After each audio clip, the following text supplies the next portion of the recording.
Picture this: a crisp fall morning in a quiet suburb of Nashville, Tennessee. James Wilson, a retired Army colonel with 25 years of distinguished service, stands on his porch, coffee mug in hand, surveying his latest project. After 3 decades of living in military housing across the globe, he'd finally settled down in his dream home, a charming colonial with a sprawling front yard, perfect for the garden he'd always wanted to create. The early morning sun catches on the dew-covered plants he's meticulously arranged over the past 6 months. Japanese maples, ornamental grasses, and a stunning collection of heritage roses, each personally selected and lovingly planted. But this garden wasn't just a hobby. Each plant held meaning. The Japanese maples, identical to ones he'd admired during his tour in Okinawa. The heritage roses propagated from cuttings his late wife had started before cancer took her too soon. The garden was both a memorial and a promise fulfilled. Someday, she'd always said, we'll have roots somewhere, not just where the army sends us. James had finally given her that, even if she wasn't here to see it. But his moment of peace is about to be shattered. The roar of an engine breaks the morning quiet as a mud-splattered pickup truck careens through his carefully planned garden, tires digging deep trenches through his flower beds, crushing months of work in seconds. Behind the wheel, Deborah Jenkins, his neighbor from across the street, doesn't even slow down as she cuts through his yard to avoid the minor traffic backup at the corner stop sign. James watches in stunned silence as soil and mulch spray in all directions. His prized Duke of Edinburgh rose bush, propagated from his wife's original plants, disappearing under the truck's massive tires. Through the driver's window, he catches a glimpse of Deborah's dismissive wave as if to say, "No big deal." For the first time since his 3rd tour in Afghanistan, James feels his hands trembling with barely controlled rage. This isn't the first time she's done this, but little does she know, it's about to be her last. Let me take you back to where it all began, 4 months earlier. James was proudly installing a decorative stone border around his new garden beds when he first noticed her. Deborah Jenkins stood in her driveway, arms crossed, watching him with obvious disapproval. When their eyes met, instead of a neighborly wave, she marched across the street, designer sunglasses perched on her head, smartphone clutched in her manicured hand. "You know, this isn't really in keeping with the neighborhood aesthetic," she announced without introduction, gesturing vaguely at his gardening project. The previous owners maintained a proper lawn. Nothing. Excessive. Her gaze lingered contemptuously on his military veteran cap sitting on the garden bench. James straightened up, wiping soil from his hands. 25 years of military discipline had taught him to keep his cool under pressure. "Ma'am, I appreciate your concern, but this is my property. The HOA has already approved my landscaping plans." Deborah's smile tightened, her eyes narrowing. "Well, I'm the HOA president, and I don't recall approving anything like this." She waved dismissively at the collection of native plants waiting to be placed. "It looks more like a wild meadow than a proper front yard.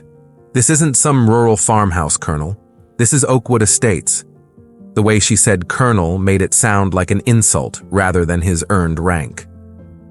"With all due respect, Ms. Jenkins, I have the written approval right inside. Would you like to see it?" James kept his voice level, though his jaw tightened slightly. "That won't be necessary," she replied coolly.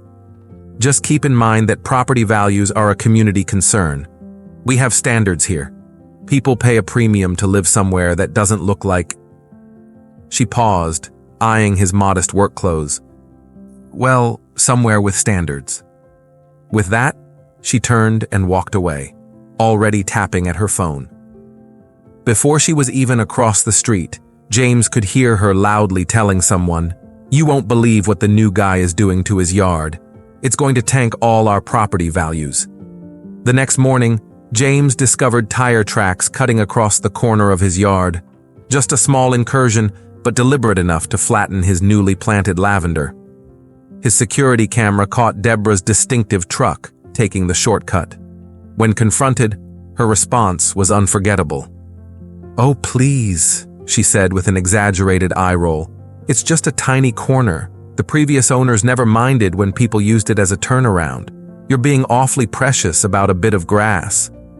She was standing in her driveway, surrounded by 3 other women from the neighborhood who were clearly there for some kind of social gathering. "It's not grass, Ms. Jenkins. It's a garden with plants that cost money and take time to establish. Please use the street like everyone else." James's military bearing remained intact, but inside, his patience was wearing thin. "Everyone cuts through that corner," she insisted, playing to her audience who nodded in agreement. "It's practically a community tradition. Maybe if you hadn't turned your yard into some kind of botanical experiment, it wouldn't be an issue." She smiled sweetly.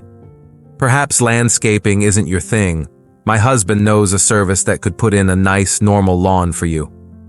Her friends tittered with laughter as James walked away, his ears burning with a humiliation he hadn't felt since drill sergeant days.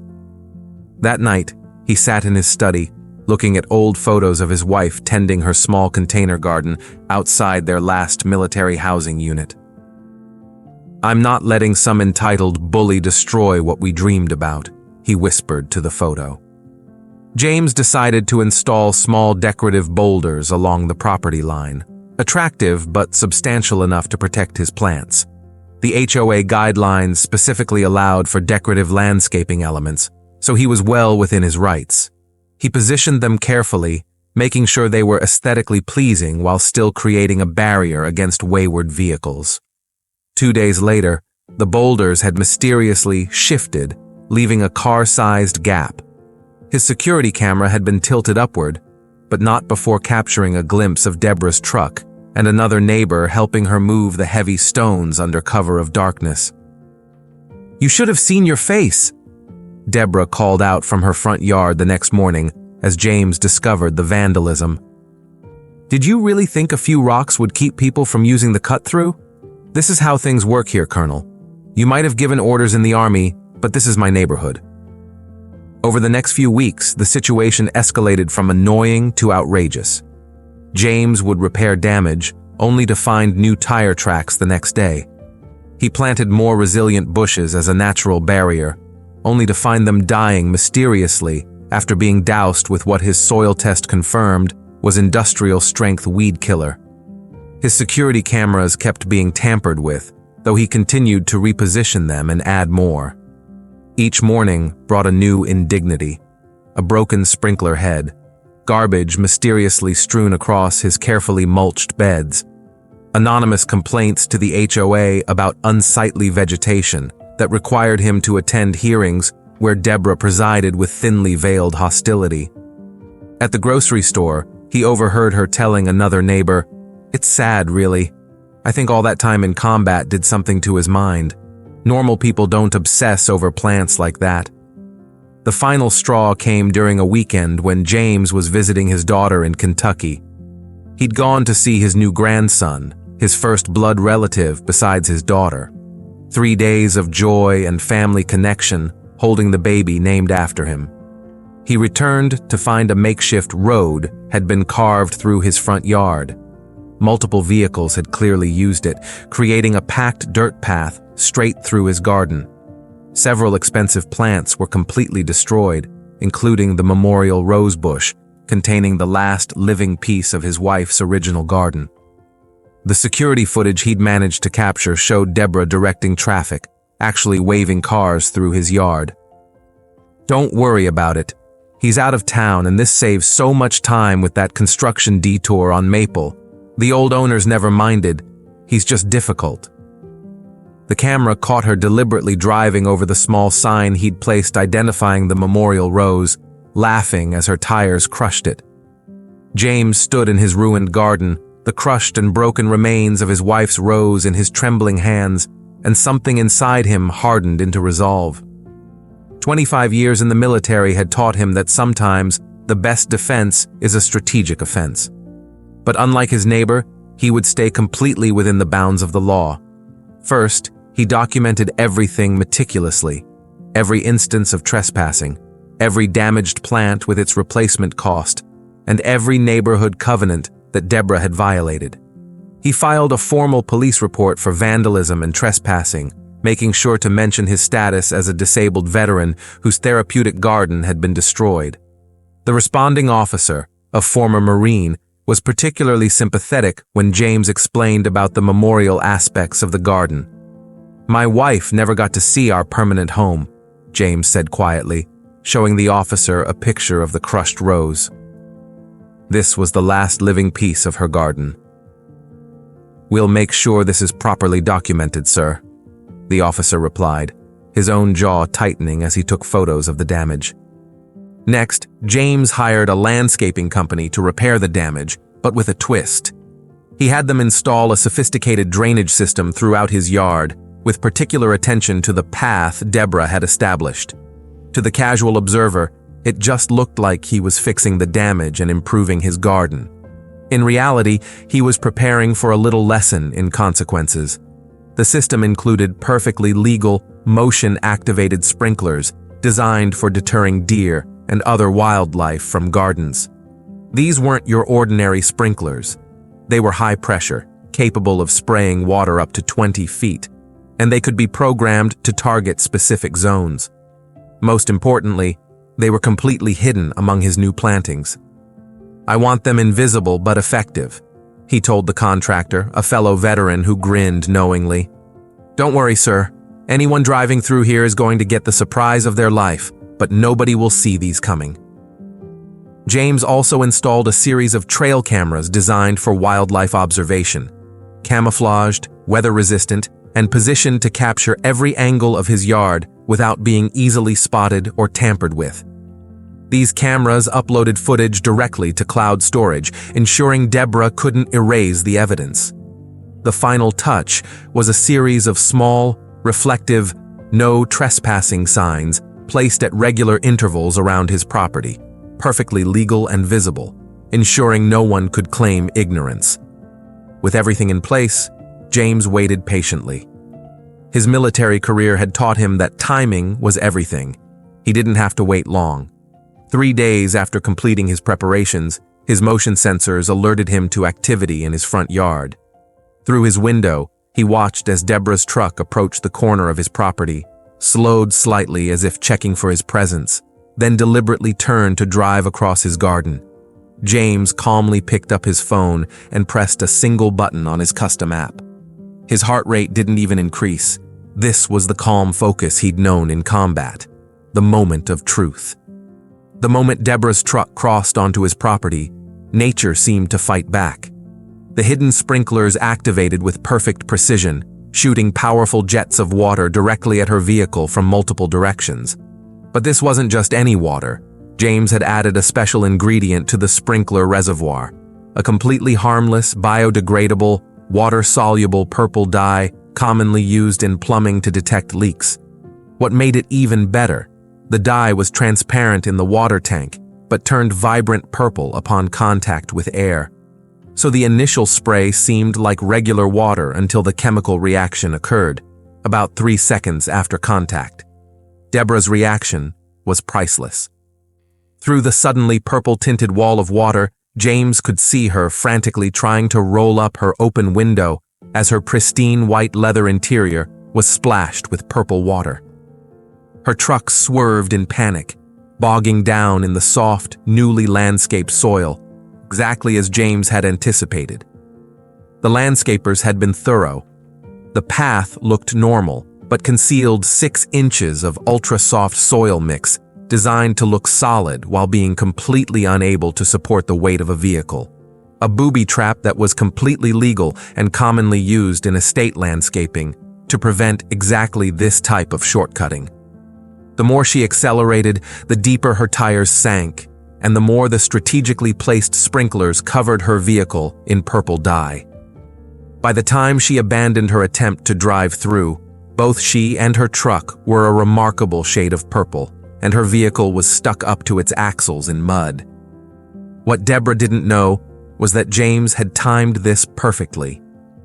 Thursday was her big weekly real estate showcase, She had 6 house showings scheduled that afternoon for multi-million-dollar properties. She was wearing her signature white suit with red accessories, her power outfit she'd bragged about in the neighborhood newsletter. As she stormed across the street, purple water dripping from her designer outfit and expensive blonde highlights now streaked with vivid purple, James calmly stepped onto his porch, phone in hand, recording everything. "What have you done?" she shrieked, gesturing wildly at her truck and her ruined clothes. "You can't just set traps for people. I'm calling the police. Do you know who I am in this community? I have showings in an hour." "Please do call them," James replied evenly. "I'm sure they'll be very interested in the dozens of documented cases of you trespassing on my property and vandalizing my garden. I already have an open case file with them. The purple dye, by the way, is completely harmless, though it might take a week or two to fade from fabric and skin. It's the same stuff plumbers use. You can't just spray people with purple water." Deborah was nearly incoherent with rage, mascara now running in purple streaks down her face as passing cars slowed to watch the spectacle. "Actually, I can use motion-activated sprinklers on my own property to protect my garden from invasive pests." James emphasized the last word slightly. "It's completely legal. There are also plenty of warning signs posted. You chose to ignore them, just like you've chosen to ignore my previous requests to stay off my property." As if on cue, a police car pulled up. James had already called them himself, reporting a trespasser stuck in his yard. What Deborah didn't know was that James had been quietly building a relationship with the local precinct, bringing them homemade cookies and sharing stories with fellow veterans on the force. Officer Rodriguez stepped out, taking in the bizarre purple scene with professional composure. "What seems to be the problem here? This maniac has booby-trapped his yard," Deborah sputtered, purple droplets flying from her gesticulating hands. Several neighbors had emerged from their homes, phone cameras discreetly recording. "He's ruined my clothes, my truck, my hair. I have clients waiting. I installed a legal sprinkler system on my property to protect my garden from trespassers after filing multiple police reports about ongoing vandalism," James corrected calmly. "I have everything documented, including Ms. Jenkins directing traffic through my yard last weekend and deliberately destroying a memorial plant that contained the last living piece of my late wife's garden." The mention of the memorial plant caused several onlookers to gasp softly. Even Officer Rodriguez's professional demeanor slipped for a moment. James showed the officer his phone with its neatly organized evidence folder, timestamps, videos, previous police reports, receipts for damaged plants, soil tests showing the presence of commercial weed killer, and HOA approvals for every aspect of his garden. Officer Rodriguez turned to Deborah. "Ma'am, were you driving across this man's property? Everyone drives through that corner. It's practically a public thoroughfare at this point," she insisted, attempting to wipe purple water from her face and only succeeding in spreading it further. "He's the problem here. Look what he did to me." "That's not how private property works, ma'am. Let me see your license and registration, please." Officer Rodriguez was polite but firm. "And I'll need to call a tow truck for your vehicle. It's trespassing on private property." "A tow truck? No, I have showings all afternoon. Call Bill at Premium Towing. He can do it quietly and quickly." Deborah was already reaching for her phone. "I'm afraid I need to follow protocol, ma'am. The department has contracts with specific towing companies." James knew what that meant. The standard towing service used a bright yellow truck with towing in massive letters on the side. It would be impossible to miss in the neighborhood. As Officer Rodriguez wrote up citations for trespassing and property damage, neighbors began to emerge from their homes, drawn by the commotion. The sight of Deborah, the self-appointed neighborhood queen, dripping in purple dye while being ticketed next to her stranded, equally purple truck, quickly drew a crowd. James noticed several neighbors trying to hide their smiles. Apparently, he wasn't the only one who had suffered under Deborah's self-important regime. "She reported my Christmas lights last year for being excessive," whispered Mrs. Gonzalez from next door. She had my son's basketball hoop removed because it degraded neighborhood aesthetics, added Mr. Chen from across the street. She told the HOA my daughter's wheelchair ramp was an unsightly modification and tried to have it removed, confided Mrs. Abernathy, whose teenage daughter had been injured in a car accident the previous year. The bright yellow tow truck arrived with its lights flashing, the driver making no attempt to be discreet as he hooked up Deborah's purple-splattered luxury pickup. The truck's winch groaned as it struggled to pull the vehicle from the specially prepared mud, creating a scene that lasted nearly 30 minutes, just long enough for word to spread and for most of the neighborhood to witness Deborah's humiliation. By evening, the story had spread throughout the neighborhood and beyond, along with photos and videos taken by various neighbors. Purple Truck was trending locally on social media, with one neighbor's TikTok of the towing operation garnering over 100,000 views by bedtime. Deborah's purple truck had to be towed out of James's yard, leaving deep ruts that she would be financially responsible for repairing. That evening, James was surprised by a knock at his door. Mrs. Abernathy stood there with her daughter Emma in her wheelchair. "We wanted to bring you this," she said, holding out a small plant. "It's a cutting from our rose bush. Emma's been growing it in science class. We heard about your wife's memorial plant and thought, well, maybe this could be a new start." Emma looked up at him. "I can show you how to graft it if you saved any part of the original." For the first time in years, James felt his eyes well up. "I'd like that very much," he said softly. The HOA called an emergency meeting the following week. James arrived early, documentation in hand, ready to defend his actions. To his surprise, nearly every seat was filled. Residents who had never attended meetings before had shown up, many nodding respectfully to him as he entered. When Deborah finally arrived, she had managed to remove most of the purple stain from her skin, though her blonde highlights still carried a distinctive lavender tint that no salon had been able to fully remove. Her normal confident strut was replaced by a hesitant walk as she felt every eye in the room on her. She had clearly expected to command the room as usual. Instead, she was met with a silence that carried an unmistakable chill. "I'd like to address the outrageous actions of our newest resident," she began, her voice carrying less authority than usual. "Booby-trapping one's yard is against—" "Point of order," interrupted Mrs. Gonzalez, who James now learned was the HOA vice president. "We're actually here to discuss your removal as president, Deborah. Multiple violations of our good neighbor policy, documented cases of trespassing and property damage, and misrepresentation of HOA approvals have been brought to the board's attention." "You can't be serious," Deborah scoffed. "Over some purple water? I've built this community's reputation for 7 years. Actually," Mr. Chen stood up, adjusting his glasses. "We have statements from 17 residents detailing your abuse of power, including selectively enforcing rules based on personal preference, making unauthorized decisions without board approval, and using your position to bully homeowners you didn't approve of." What followed was 2 hours of neighbors finally speaking up about years of Deborah's selective enforcement of rules, personal vendettas disguised as community concerns, and general abuse of her position. The most powerful moment came when Emma Abernathy wheeled herself to the front of the room.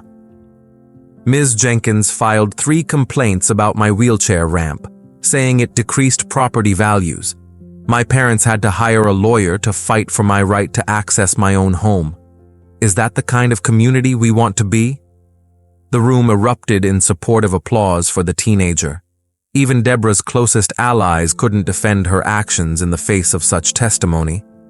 By the end of the meeting, Deborah had been removed as president, with Mrs. Gonzalez stepping in as interim leader. James's garden plans were officially acknowledged as previously approved, and the board issued a formal reminder to all residents about respecting property boundaries. Additionally, Mrs. Gonzalez announced, the board is establishing a community garden committee, and we'd like to invite Colonel Wilson to chair it, given his expertise and commitment to beautification. James was touched by the offer, but suggested Emma Abernathy as co-chair. She has quite the green thumb, and I think we could all learn from her perspective. In the weeks that followed, the neighborhood dynamic shifted dramatically. James found a plate of homemade cookies on his porch from the Chen family. Mrs. Gonzalez brought over tomato plants from her garden. Even Mr. Peterson, who had helped Deborah move the boulders, came by to apologize and offer to help reinstall them properly. "She told me you were trying to block emergency vehicle access," he admitted shamefacedly. "I should have checked with you directly."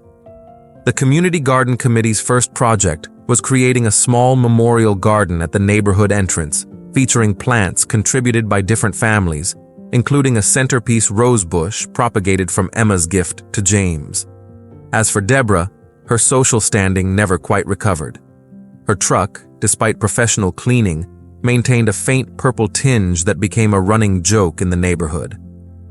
Local children would whisper "purple truck" when riding their bikes past her house, dissolving into giggles as they pedaled away. Her real estate career imploded spectacularly. The purple incident had occurred on the day she was showing a multi-million-dollar listing to a prominent local celebrity. When she failed to show up, as she was busy dealing with the police and her truck, the potential buyer had peeked through windows, then called another agent. By the time Deborah arrived, 3 hours late and still faintly purple, the other agent had already secured an offer. The final humiliation came when her own agency asked her to take a break from client-facing roles. Her listing photos had to be retaken because her hair still showed purple tints in certain lights. Clients began specifically requesting anyone but the purple realtor. 6 months later, a for sale sign appeared in front of her house, listed with a competing agency. James's garden, meanwhile, flourished beyond his expectations. The rich Nashville soil, combined with his dedicated care, transformed his front yard into a showcase of native plants, flowering shrubs, and carefully placed trees. It became something of a local attraction, with garden clubs asking to include it in their annual tours. 1 year later, on a beautiful spring morning, much like the one when our story began, James stood on his porch with a cup of coffee, admiring the riot of colors from his established garden. Emma Abernathy wheeled up his accessible garden path, a feature he'd added during the renovation, carrying a blue ribbon from the State Horticultural Society for the rose variety they'd developed together.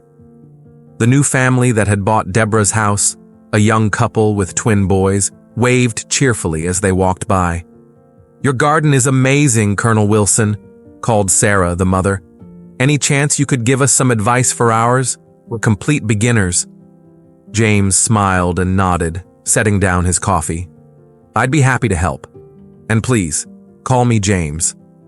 Visitors often asked about the unusual purple flowering plant that featured prominently by his driveway, a rare variety that wasn't listed in any gardening books. James would just smile and say it was a special reminder that boundaries matter and karma has a wonderful sense of humor. His security cameras are still there, but these days they capture different scenes.